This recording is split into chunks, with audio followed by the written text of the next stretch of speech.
Meus irmãos, vamos abrir a palavra de Deus na carta aos Hebreus, capítulo 13. Carta aos Hebreus, capítulo 13.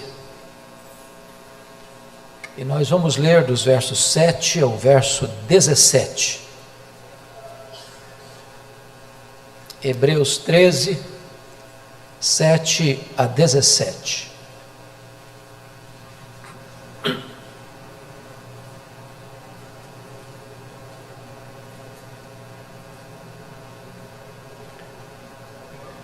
Está escrito: lembrai-vos dos vossos guias, os quais vos pregaram a palavra de Deus, e considerando atentamente o fim da sua vida, imitai a fé que tiveram.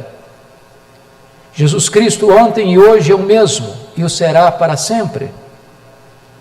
Não vos deixeis envolver por doutrinas várias e estranhas, porquanto o que vale é estar o coração confirmado com graça, e não com alimentos, pois nunca tiveram proveito os que com isto se preocuparam. Possuímos um altar, do qual não têm direito de comer os que ministram no tabernáculo, pois aqueles animais cujo sangue é trazido para dentro do Santo dos Santos, pelo sumo sacerdote, como oblação pelo pecado, tem o corpo queimado fora do acampamento.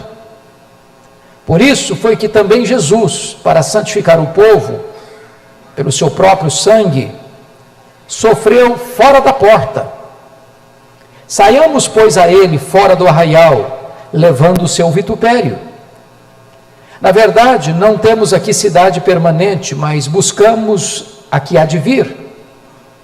Por meio de Jesus, pois, ofereçamos a Deus sempre sacrifício de louvor, que é o fruto de lábios que confessam o seu nome.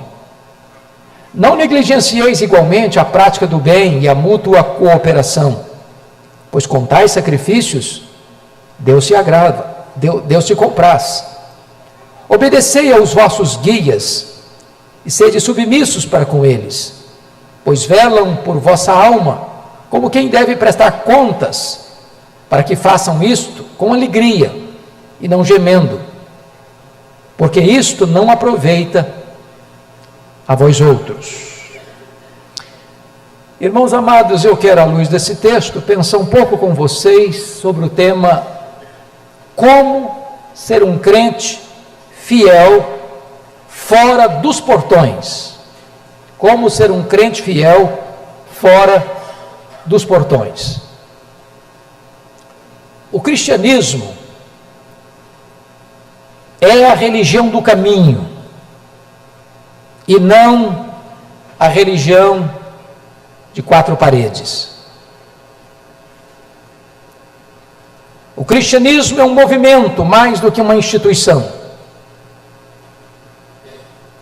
Nós fomos chamados para ser luz do mundo, e não luz debaixo de um alqueire. Nós somos chamados para ser sal da terra e não sal no saleiro. Jesus Cristo e seus apóstolos viveram fora dos portões, vivendo no lar, na rua, nas praças, nas praias, nos lugares públicos, testemunhando para fora dos portões, carregando a mensagem da esperança do Evangelho para fora dos portões. E a ordem do Senhor Jesus também é: ide, fazei discípulos de todas as nações. Sereis minhas testemunhas, tanto em Jerusalém como em toda a Judéia e Samaria e até os confins da terra. Parece-nos que nós estamos tomando direção oposta. Parece-nos que nós estamos cada dia mais intramuros, fechados dentro de quatro paredes, apresentando a nossa fé para nós mesmos, Quando a nossa missão é centrífuga, estamos cada dia mais numa missão centrípeta. Quando Deus nos chama para fora, nós estamos cada vez mais inclinados para dentro. E por que o autor aos Hebreus escreveu esta epístola? O que estava na sua mente? O que levou a escrever certamente a carta mais importante do Novo Testamento, para nos ajudar a entender o propósito do Velho Testamento? Esta epístola é a chave hermenêutica para entendermos a finalidade do Antigo Testamento, para fazermos uma transição da velha para a nova aliança, para entendermos que tudo no Velho Testamento era uma sombra da realidade que é Cristo.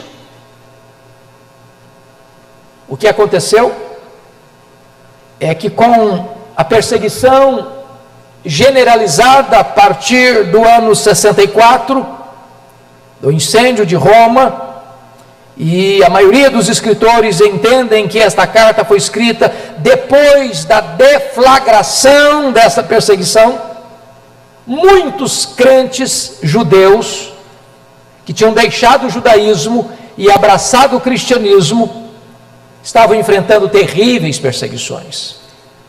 Se vocês querem notar quão terríveis eram essas perseguições, vire uma página da sua Bíblia no capítulo 10, verso 34. Está escrito assim: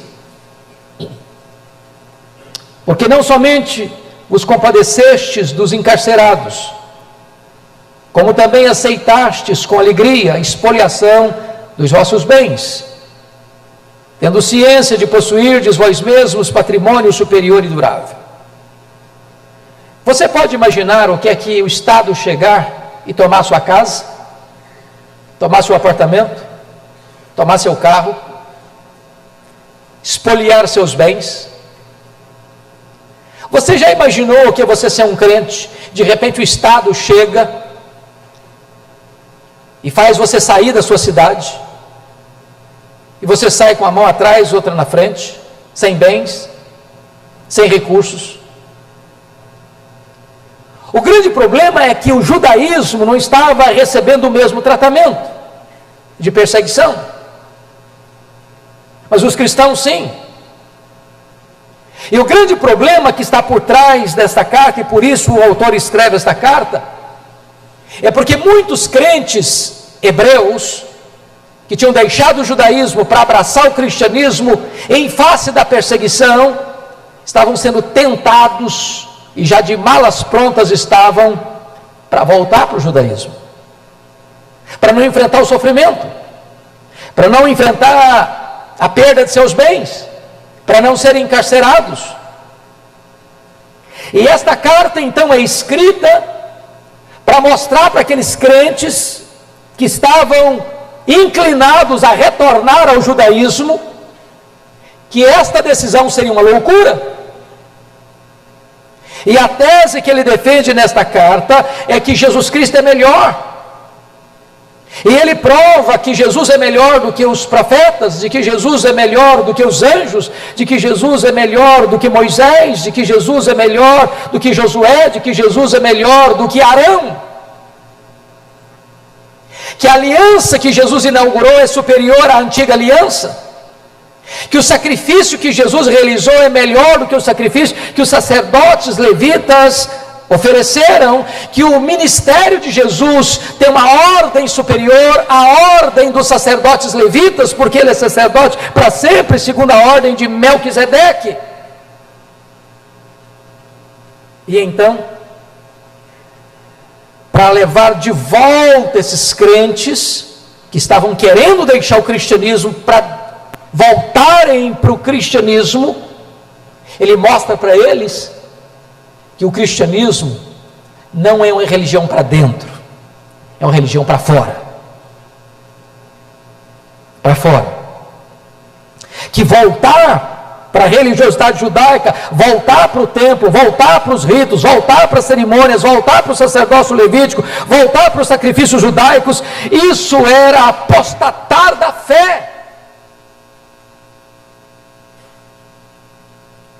E desta maneira, meus irmãos, eu gostaria de, ainda à guisa de introdução, dizer para vocês que nós precisamos entender que Jesus passou a maior parte do seu ministério fora dos portões. Leia os evangelhos, vocês verão isso. Onde está Jesus? Está onde o povo está.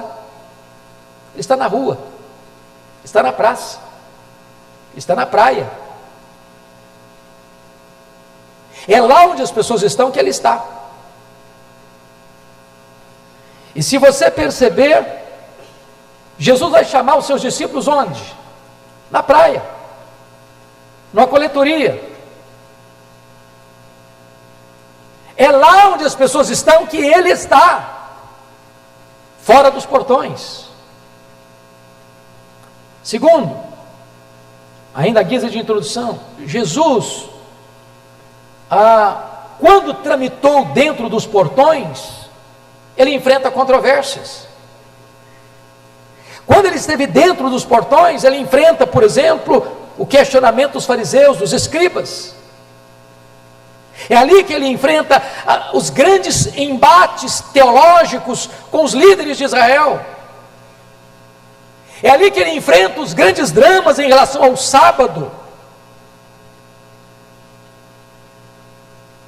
E se vocês perceberem, em terceiro lugar, Jesus vive fora dos portões, mas enfrenta pressão e condenação dentro dos portões.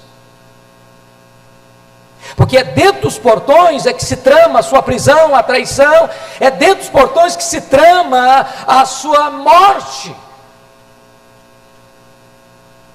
Hoje eu quero, à luz desse texto, chamar você a vivermos a fé do lado de fora dos portões. E aqui algumas lições que eu quero destacar. Primeira lição do texto: por que é que nós devemos viver a vida cristã fora dos portões? Em primeiro lugar, irmãos, confira comigo o versículo 10.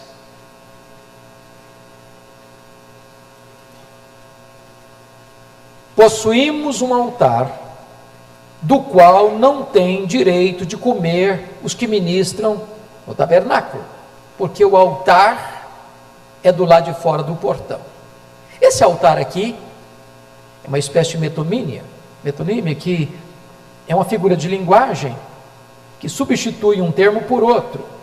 Quando ele diz que nós temos um altar, ele está querendo dizer que o nosso altar não é igual ao altar judaico. Você se lembra que o templo judaico tinha dois altares: o altar de bronze, do sacrifício, e o altar de ouro, do incenso. Ambos os altares ficavam dentro da estrutura do templo. Mas quando o autor diz assim, possuímos um altar, ele não está dizendo que a igreja cristã tem um altar. Na igreja cristã não tem altar. Na igreja cristã não tem sacerdote. Na igreja cristã não tem sacrifício. Mas nós temos um altar. Só que esse altar não é físico. Esse altar é a cruz de Cristo. Esse altar é um símbolo do sacrifício que Jesus Cristo realizou. Único, perfeito, cabal, completo, irrepetível. E quando ele se ofereceu em sacrifício, não foi dentro dos muros, foi fora dos portões. Fora dos portões. E ele está dizendo que quem retornar ao judaísmo, quem retornar ao tabernáculo, quem retornar à fé judaica, quem retornar ao princípio da religião judaica, não tem direito a esse altar. Se vocês notaram, meus amados irmãos, e eu estou tão empolgado com esta carta, eu acabei de escrever o comentário desta carta, e eu queria encorajar você a chegar em casa e em uma hora ler essa carta. Esta é a última cartada do autor contra a ideia de prevalecimento do judaísmo depois depois que chegou ao cristianismo. Porque se você ficar agarrado no Velho Testamento, as práticas judaicas, querendo importar, como muitas igrejas cristãs estão fazendo hoje, trazer de volta o judaísmo para dentro da igreja, você não entendeu nada do Velho Testamento.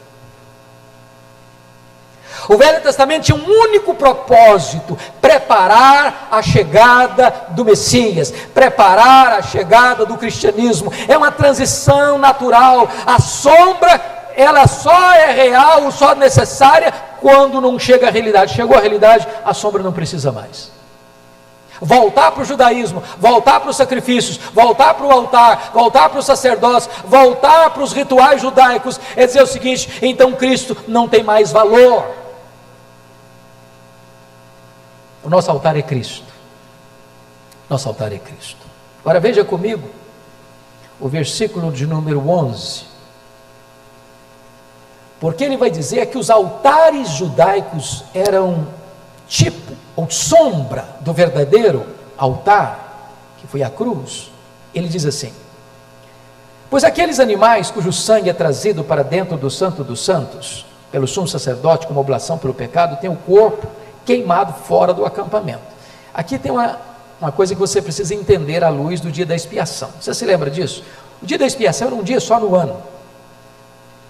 Era o dia que um animal era sacrificado, o sangue dele era levado pelo sumo sacerdote para dentro do Santo dos Santos, para expiação do pecado. Mas aquele animal não podia ser comido, como os outros sacrifícios podiam. Aquele animal tinha que ser levado fora do acampamento e queimado fora do acampamento. Irmãos, esse ritual veterotestamentário era um símbolo, era uma sombra do sacrifício de Cristo. Porque ele, quando foi oferecido como sacrifício pelo nosso pecado, ele foi levado para fora do acampamento, para fora do arraial. Sabem por quê? Até por uma lei romana, no caso, nenhum criminoso era crucificado dentro dos muros da cidade, eram levados para fora dos muros da cidade. E quando Jesus Cristo foi crucificado, ele foi crucificado fora dos muros da cidade, foi crucificado fora do sistema religioso de Israel. A geografia onde ele morreu era a geografia secularizada do Calvário. Ele sofreu por nós, fora do arraial. Mas vejam mais. Olha comigo o versículo 12. Porque a verdadeira santidade é praticada do lado de fora do portão. Por isso foi que também Jesus, para santificar o povo, pelo seu próprio sangue, sofreu fora da porta. Vocês estão entendendo isso, irmãos? Jesus Cristo morreu por nós, fora do sistema religioso do templo, do sacrifício judaico. E agora, notem vocês no verso 12, por isso foi que também Jesus, para santificar o povo, pelo seu próprio sangue, sofreu fora da porta. Se você quer entender o que é santidade, você precisa entender que ela acontece lá fora dos portões também. Isso significa algo maravilhoso.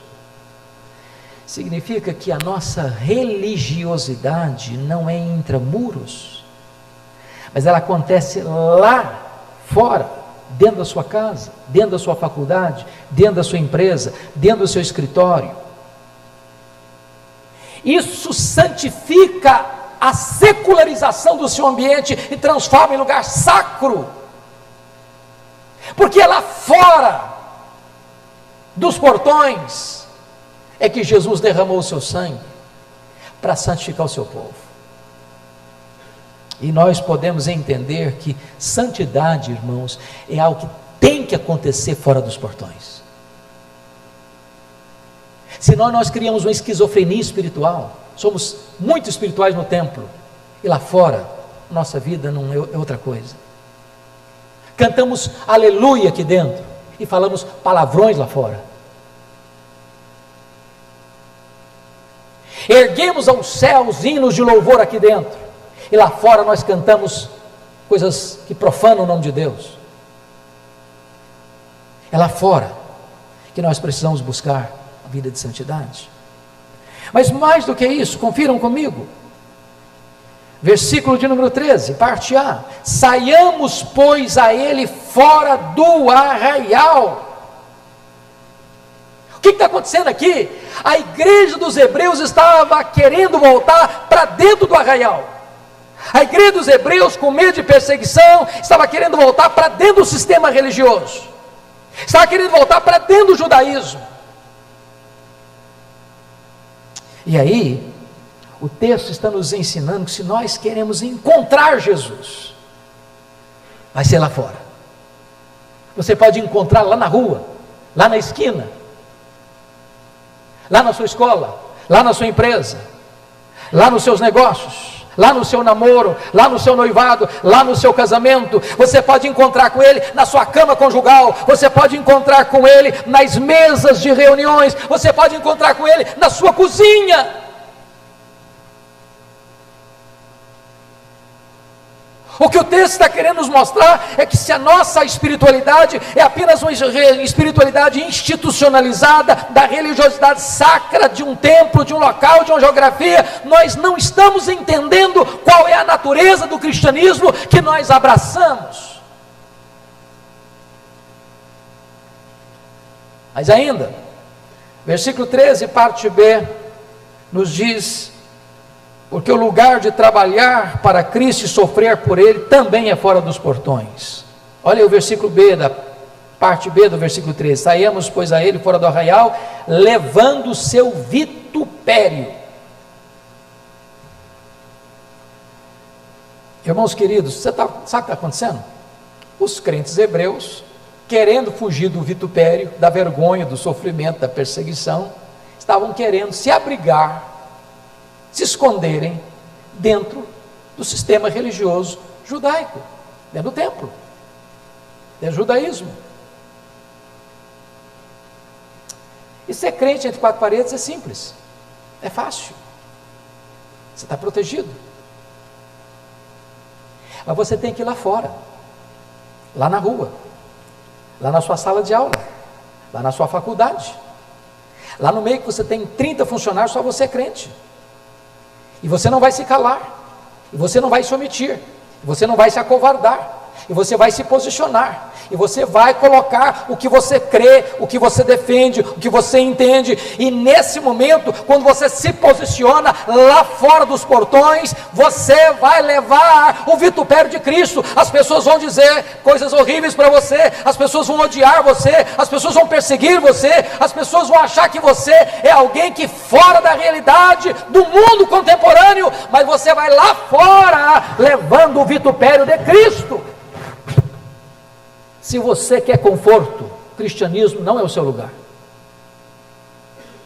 Se você quer paz e amor com todo mundo, o cristianismo não é o seu lugar.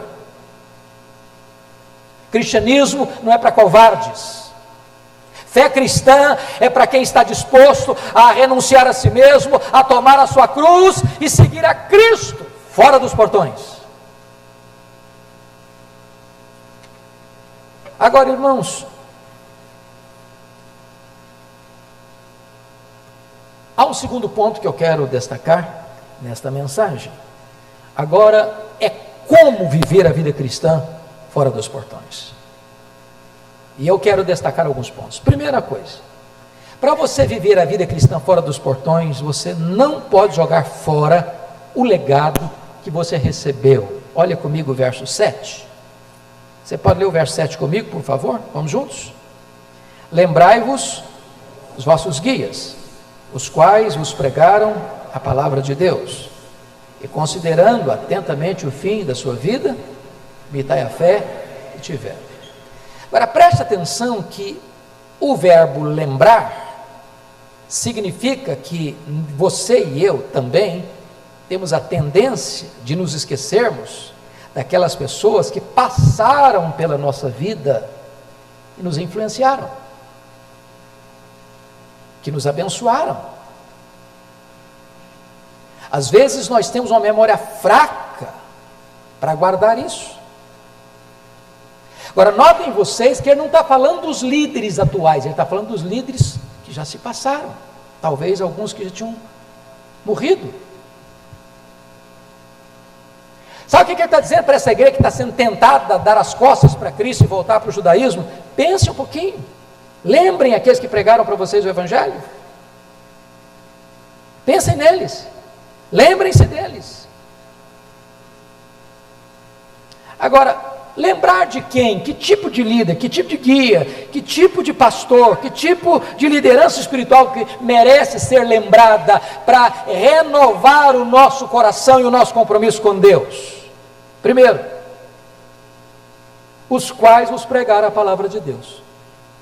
Não é qualquer líder, nem gente que pregou a si mesmo, nem gente que pregou falsas doutrinas. É gente que passou pela nossa vida, que influenciou a nossa vida e que nos ensinou com fidelidade a palavra de Deus. Lembrar-se disso nos ajuda a permanecer firme, fora dos portões. Segundo, olha aí ainda, considerando atentamente o fim da sua vida, a fé que eles têm é uma fé digna de ser imitada. Pense nesses homens, pense nesses líderes, pense nesses pastores, pense nesses guias que já passaram por vocês, que pregaram a palavra de Deus para vocês e que viveram uma vida íntegra na presença de Deus. Imite esses homens.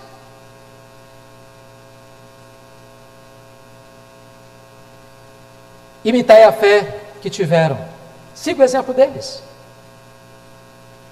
Se você seguir modelos corretos, você não vai se desviar nem para a direita, nem para a esquerda. Esse é o primeiro ponto. Segundo ponto, como viver a vida cristã fora dos portões? Estando plenamente consciente de que Jesus Cristo é o mesmo ontem, hoje e eternamente. Olha comigo, por favor, o verso 8. Você pode ler de novo o verso 8 comigo, por favor? Vamos juntos? Jesus Cristo, ontem e hoje, é o mesmo, e o será para sempre. Agora prestem bem atenção nesse ponto aqui. Eu não sei se você já fez essa pergunta, eu algumas vezes. Quando eu leio esse texto, eu fico pensando, meu Deus, eu não estou conseguindo entender por que esse versículo está aqui. Parece que está fora de lugar, parece que caiu de paraquedas aqui.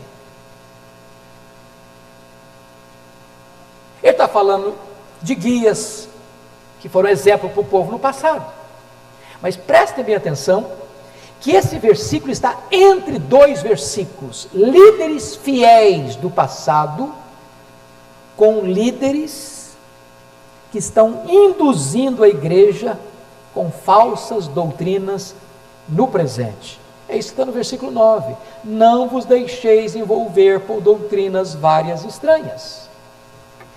Entre líderes fiéis do passado e líderes que estão ensinando doutrinas novas e estranhas do presente, ele encaixa aí a pessoa de Jesus Cristo, é o seguinte: olha, Jesus Cristo é o mesmo ontem, hoje e para sempre. Sabe o que ele está dizendo? Os líderes passam, Jesus permanece. Os líderes morrem, Jesus permanece. Nunca edifique a sua vida espiritual sobre homens. Eles passam, eles morrem, eles mudam.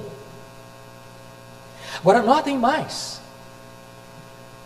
líderes espirituais podem até mesmo, em dadas circunstâncias, perderem a sua fidelidade às Escrituras, como está no versículo 9.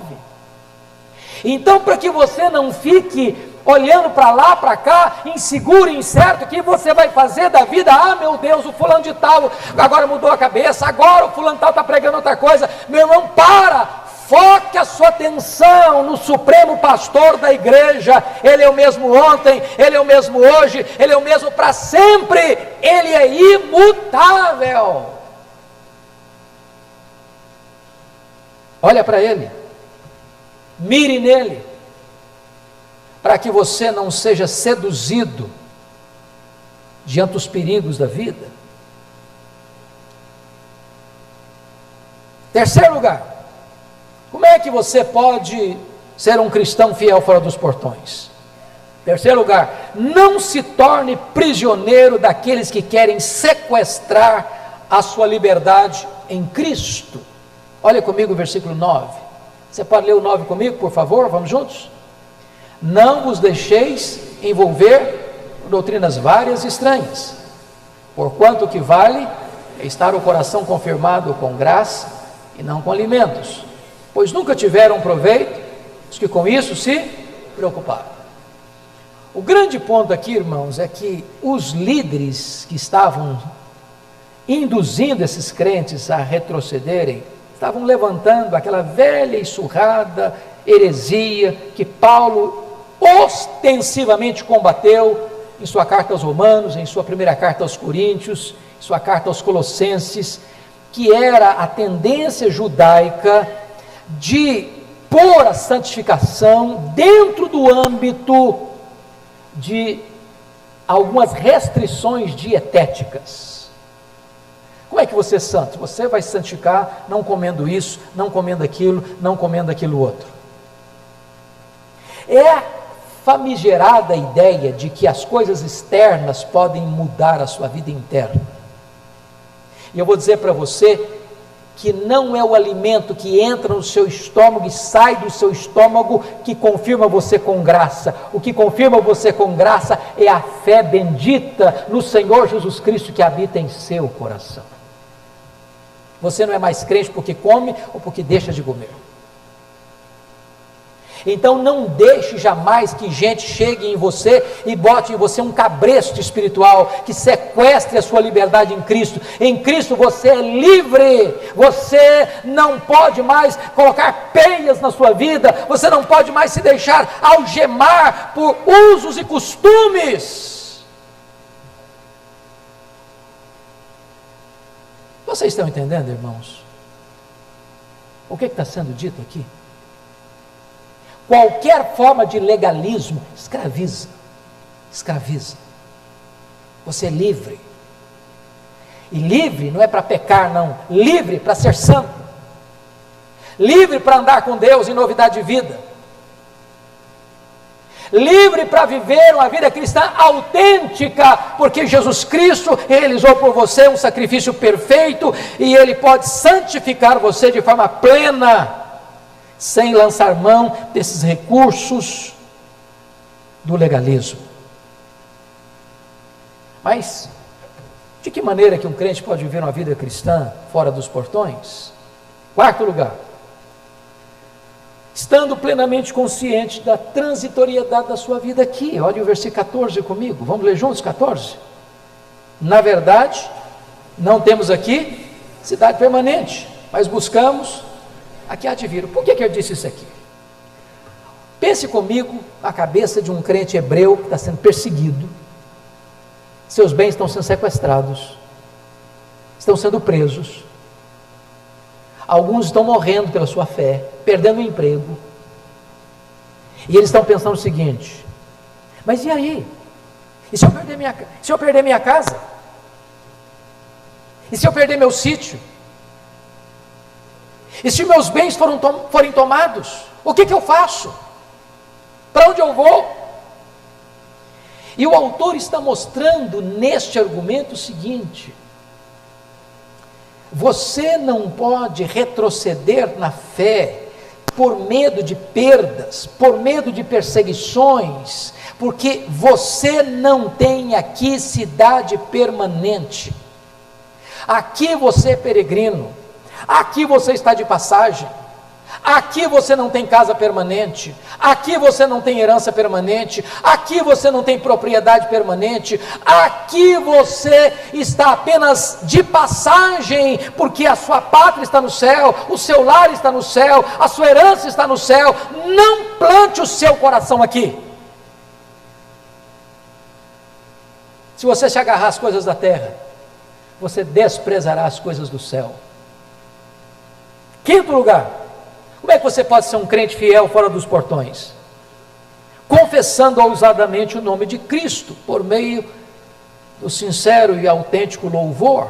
Olha comigo, por favor, o versículo 15. Por meio de Cristo, pois, ofereçamos a Deus sempre sacrifício de louvor, que é o fruto de lábios que confessam o seu nome. Agora vamos entender isso. Se ele está dizendo que os sacrifícios judaicos acabaram, meus irmãos vão entender isso? O judaísmo acabou. Acabou. Quando você vai a Israel hoje, dá uma dor no coração. Porque você vê o povo lá batendo cabeça no Muro das Lamentações. Você vê eles ainda aguardando um Messias que já veio. E o que esse autor está dizendo é que o templo judaico acabou, que os rituais judaicos acabaram, que o sacerdócio da ordem de Levi cessou, que os sacrifícios judaicos não existem mais, que os animais mortos foram varridos do altar, que não tem mais altar físico. Mas no cristianismo tem outros sacrifícios. Que sacrifício? Sacrifícios de louvor, fruto de lábios que confessam o seu nome. Agora vamos entender isso, porque às vezes nós achamos que esse sacrifício é cantar uma música, é cantar um hino, é dirigir um louvor. Muito embora o louvor esteja aqui incluído, a ideia é essa: diante do sofrimento, da perseguição, das perdas, dos momentos amargos, das prisões, das injustiças, do opróbrio, do vitupério de Cristo lá fora, em vez de você murmurar, em vez de você reclamar, em vez de você azedar a alma, em vez de você retroceder na fé, você traz para Deus sacrifícios de louvor, de lábios que confessam o seu nome. Você está sendo perseguido, você está sendo torturado, você está sendo preso, você está sendo espoliado, você está sendo levado à morte, e a despeito disso você adora a Deus, e não perde a oportunidade, e proclama o nome de Cristo. Esse é o sacrifício que agrada a Deus. Segundo sacrifício que agrada a Deus, olhe comigo, versículo 16, você agrada a Deus exercitando a prática do bem e a mútua cooperação. Versículo 16 diz assim: não negligenciando igualmente a prática do bem e a mútua cooperação, pois com tais sacrifícios Deus se agrada. E notem vocês que quando ele diz não negligencieis igualmente a prática do bem, ele não diz quem é o destinatário deste bem. Já na parte B, ele trabalha a mútua cooperação.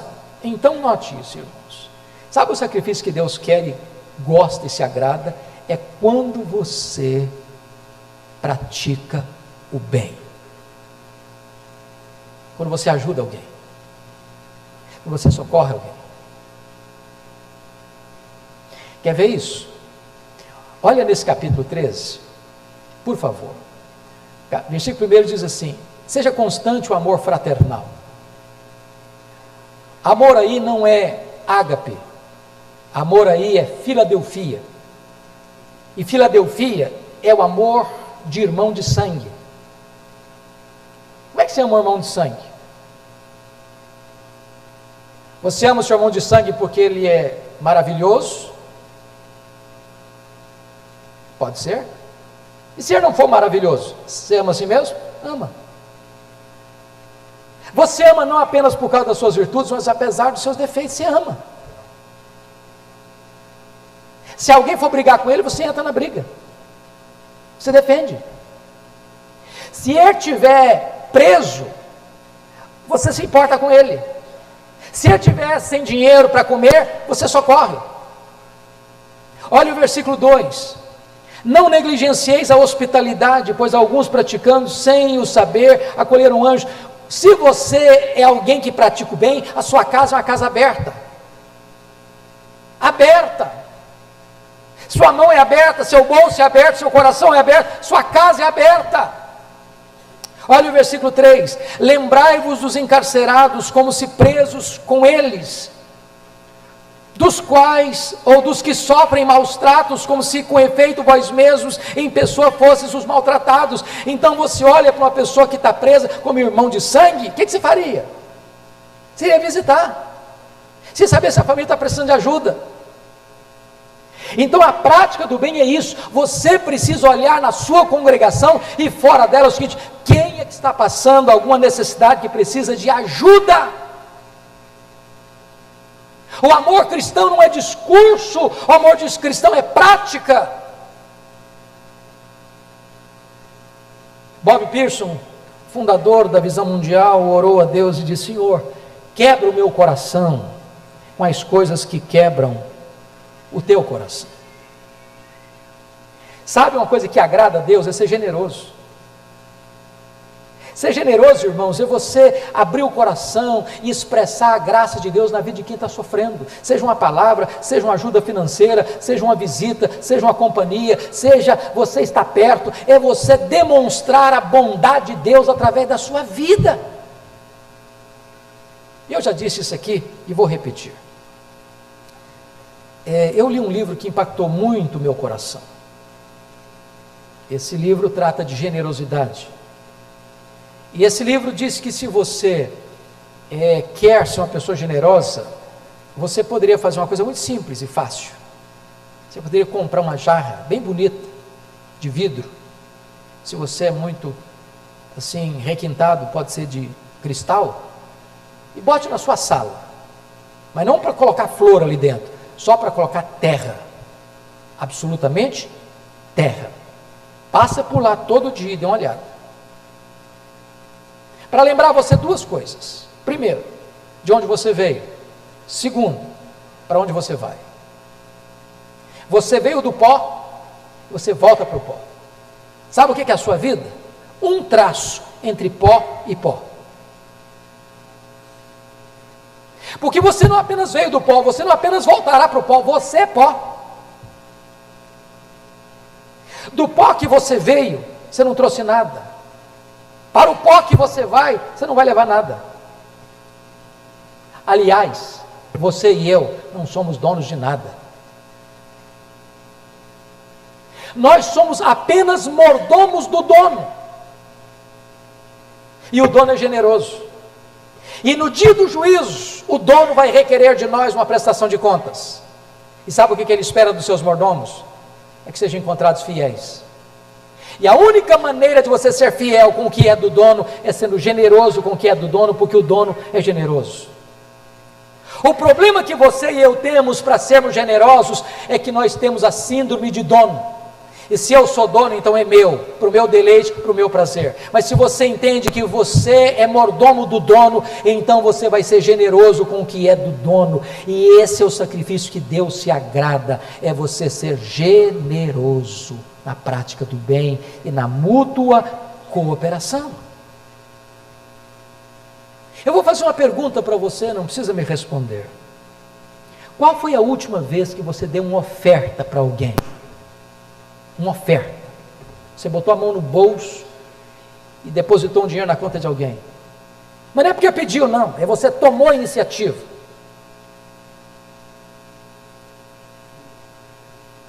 Pois bem, esse é o sacrifício que Deus se agrada. Muitas bênçãos espirituais nós deixamos de receber, irmãos, porque não temos generosidade no nosso coração. Nós lemos no culto aqui hoje: se você semeia pouco, você colhe pouco; se você semeia muito, você colhe muito. Mais bem-aventurado é dar que receber. E esse é o sacrifício de que Deus se agrada. Mas eu quero encerrar, e encerro aqui. Sétimo e último lugar: como é que você pode ser um crente fiel fora dos portões? Obedecendo aos nossos líderes espirituais. Olha o verso 17 comigo. Obedecei aos vossos guias e sede submissos para com eles, pois velam por vossa alma, como quem deve prestar contas, para que façam isto com alegria e não gemendo, porque isto não aproveita a vós outros. Prestem bem atenção, que está tratando de duas coisas. No verso 7, ele falou dos guias passados, dos pastores, dos líderes, dos presbíteros do passado, que passaram pela vida deles, que pregaram o evangelho a primeira vez para eles, e eles lembrem desses homens, que pregaram a vocês a palavra de Deus, imitem a vida deles, a fé que eles tiveram. Agora não, ele está falando dos líderes contemporâneos, daqueles que estão com eles. E duas coisas o autor diz: primeiro, obedecei aos vossos guias; segundo, sede submissos. Obedecei porque eles pregam a palavra, e sede submissos pela função que eles ocupam. É óbvio, é claro, que a Bíblia não ensina subserviência, que a Bíblia não ensina obediência cega, que a Bíblia não ensina submissão de capacho, mas a Bíblia que nos autoriza a obedecer aos nossos guias e submetermos a Ele, porque eles nos pregam a palavra e porque eles foram instituídos sobre nós como bispos para cuidar e pastorear a nossa vida. A Bíblia não nos autoriza nem a desobediência, nem a submissão. Por que nós devemos tratá-los assim? O texto responde: porque velam por vossa alma. É claro que são guias, que são pastores, os presbíteros, os pastores. O papel deles é velar pela alma dos crentes, é cuidar dos crentes, é pastorear os crentes, é ensinar os crentes, é consolar os crentes, é fortalecer os crentes na fé, é dar a eles o alimento da palavra de Deus, é estar junto com eles nas suas angústias e dramas. Eles velam, e a ideia de velar aqui é a mesma daquele pastor que fica lá no campo, nas vigílias da noite, sem fechar os olhos, protegendo o seu rebanho. É a mesma ideia da sentinela que fica com os olhos acesos para perceber se há algum perigo a atacar a cidade. Mas mais do que isso, porque devem prestar contas. Isso levou João Crisóstomo, lá no século V, a pensar: meu Deus, será que escapa algum pastor? Você já pensou que é que Deus cobrar conta de nós, pastores, presbíteros, líderes, das ovelhas que nos foram confiadas? E eu concluo dizendo o seguinte: há duas maneiras de você lidar com seus guias espirituais, com seus pastores, com seus presbíteros, com seus professores de escola dominical, com seus diáconos, com os líderes que Deus colocou na sua vida. Ou você pode fazer da vida deles um tormento, um peso, para eles fazerem esse trabalho gemendo. Ou você pode agir de tal maneira que eles façam isso com alegria. Se você agir com seus líderes espirituais de maneira pesada, dura, cáustica, se você fizer da vida deles um pesadelo, eles vão fazer o trabalho gemendo. Mas o autor sagrado diz: isso não aproveita para você, isso não vai ser bênção na sua vida, isso vai ser peso para ele, para o líder, isso vai ser peso para você, liderado. Então, diante disso, eu clamo aos céus para que nos ajude a vivermos uma vida cristã digna de Deus, fora dos portões. Eu peço que você feche os seus olhos, você curva a sua fronte, e que você hoje reflita sobre essas verdades que foram partilhadas. De que maneira nós podemos viver uma vida cristã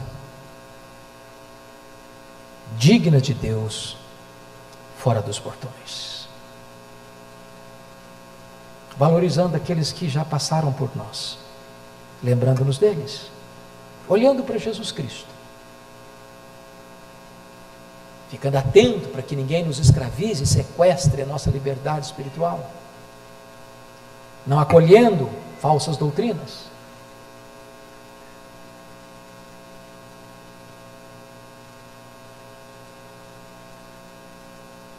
Entendendo que aqui, mesmo que você sofra, você está de caminho, sua pátria está nos céus. entendendo que no meio da luta e do drama da vida, você pode dar testemunho da sua fé, sacrifícios de louvor, de lábios que confessam o seu nome.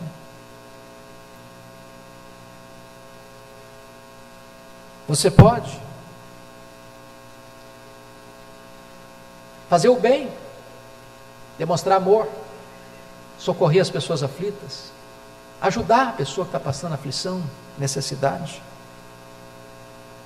E você pode obedecer e submeter aos seus líderes espirituais, porque eles velam pela sua alma, eles vão dar contas a Deus pela sua vida,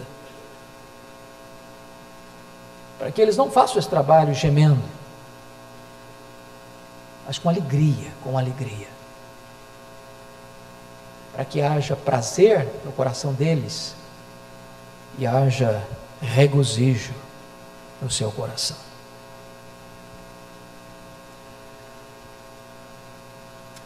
Senhor Deus, aqui nós estamos confrontados pela Tua palavra, diante do desafio de vivermos a nossa vida cristã não apenas dentro do templo, intramuros, mas tendo a ousadia de sair e viver de modo digno do Teu nome fora dos portões. Ajuda-nos a sermos santos dentro da nossa casa, no relacionamento com o nosso cônjuge e com os nossos filhos. Ajuda-nos a Te honrarmos nos nossos negócios, com dinheiro, com compra, com venda, com troca, com transações, com o nosso emprego, com a nossa profissão. Ajuda-nos, Deus, a revelarmos o Teu nome nos nossos relacionamentos, lá na escola, lá no trabalho, lá no lazer. Ajuda-nos a termos firmeza, para não recuarmos. Ainda se preciso for, levar o vitupério de Cristo para fora dos portões e sofrer humilhação e vexame pelo Teu nome, sabendo que Ele sacrificou-se por nós, fora dos portões. Ajuda-nos, Deus, a vivermos de tal modo que o Teu nome seja honrado e glorificado na nossa vida. Ajuda o Teu povo, em nome de Jesus. Amém.